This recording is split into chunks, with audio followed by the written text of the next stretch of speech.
Coming up on Network Africa. Our focus today is on the present political situation in Zimbabwe.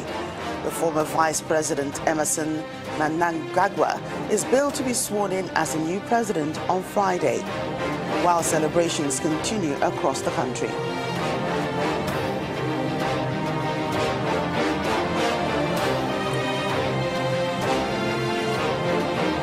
And later on the show, we take a look at South Africa's ruling party, the African National Congress, silence over Mugabe's resignation.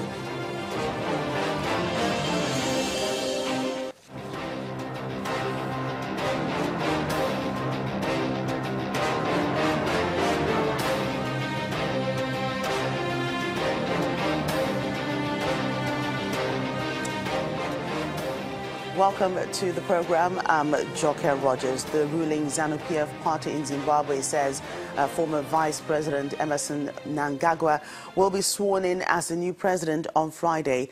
Mnangagwa, who fled to South Africa 2 weeks ago, is expected back today. Meanwhile, celebrations continue across Zimbabwe after former President Robert Mugabe announced that he is no longer the president of the country. While some are boarding buses to the airport, some have arrived at the Manyami airbase in Zimbabwe's capital, Harare, to welcome former Vice President Emmerson Mnangagwa as he arrives today. Mnangagwa is billed to be sworn in as president on Friday. I was born in 1980. Mugabe was in power. Up to today, for 3 generations, Mugabe has been in power. Everyone has been suffering because of Mugabe, and nothing was being done. And today marks the new independence. On behalf of Zimbabwe, I am so happy. We are liberated. I'm so happy for our children, for our generation. I believe this is the new generation, this is the new beginning. The joy that you are seeing is because the young are looking forward to getting jobs. The young are looking forward to a better future. The young are looking forward to a glorious Zimbabwe. As Zimbabweans wake up to a life without Mugabe 37 years after, celebration continues across the country, with people dancing in the streets of Harare and car horns blaring at the news that Mugabe's era is finally over. China, which has been a close tie of Zimbabwe and traditionally also with Mugabe himself, says it respects Mugabe's decision to resign as Zimbabwe's president. Also speaking on the issue is British Foreign Secretary Boris Johnson. He believes that Robert Mugabe's resignation will give Zimbabwe a turning point to go forward to free and fair elections next year. Well, of course, we have to wait and see exactly how this unfolds, but at first sight, this is a moment of hope for Zimbabwe and for the people of Zimbabwe. For 37 years, they've been languishing under the rule of a despot who impoverished their country, and what we hope now is that this will be a turning point, a moment when they can go forward to free, fair, democratic elections next year, and that's what we will be encouraging.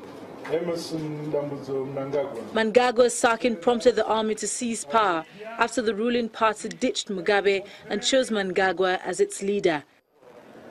The 93-year-old clung on as president for a week after the army took over, with the party urging him to go. But he finally resigned moments after Parliament began an impeachment process. Well, a public affairs analyst, Yinka Onyeji, joins us for more analysis on the political situation in Zimbabwe. Thank you for your time on Network Africa. Thank you too. Congratulations, Africa. So what were your initial thoughts when you heard that, he was stepping down as president? All right, it was only a matter of time. All right, if reports credited to one of the generals is anything to go by, he said, well, Mugabe wouldn't have had a choice. He was just biding his time. He thought it would be business as usual, but this was well orchestrated, all right? Something that's been going on for about 2-3 months. I read the international news report, and I learned that it was even planned as far away as China, all right? And China has huge investments in Zimbabwe, so there was no doubt Mugabe was going to resign. If he wasn't going to resign, it would have gone a very wrong way for him, all right? Because then we would have been talking about prosecution and all of that. But he tried to hang on to power. He knew the game was up. He was only bidding his time, and I'm not surprised at the outcome. So you think he felt boxed in? So why did he take so long to make that decision?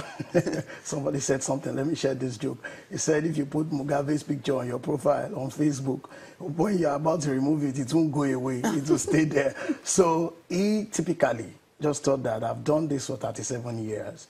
I can wait it out. I even read that he was offering one of the generals to become the next president, if only they will allow him stay for such longer time. And the reasons will start unfolding. I don't want to make assertions that you cannot prove, but I'm sure, and the international community is already talking about the fact that there has been mismanagement of funds and that there has been widespread looting, all right? So if you want to protect that, if you don't want that truth to come out, or if you don't want that to stop, you necessarily want to hang on to power for as much as possible. Right. Do you think, the former vice president, who is expected back in the country, I think today, and he's going to be sworn in as president on Friday, you think he's the best person to fill this vacancy? Well, no, definitely. I'll answer that with a lot of common sense.